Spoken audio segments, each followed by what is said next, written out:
কে দেখাবো, এই যে এটা হচ্ছে আমাদের বিন্দু মাসি। বিন্দু মাসিটা কেমন হয়েছে বলুন তো বন্ধুরা, একটু তাকান।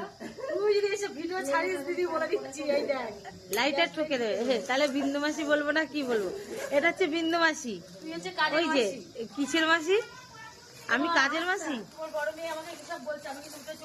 এটা আমাদের বিন্দু মাসি, আর ওইটা যেমন মাতা জননী, মা জননী। আমার মা তো কাশছে বাবা। মাকে তো গরম জল করে দেওয়ার দরকার, কিন্তু উনানের ঝিকটিক গুলো মাজা হয়েছে দিদি, সব মাজা হয়েছে, আপনি চিন্তা করবেন না। বলছি এরা তোর জন্য পানটা আমি তৈরি করলাম। আর এটা হচ্ছে পূজাদি, আমাদের পূজাদি মিলিটারি। ড্রেসটা দেখ সকালবেলা এই পূজাদি, শোনো শোনো, শুভ সকাল বলে দে। এই রমা বল শুভ সকাল। শুভ সকাল, যে হিয়ালি করলাম ওর শুভ সকাল। ছি ছি, এই মেয়েটা, আমি এটাই ছাড়বো।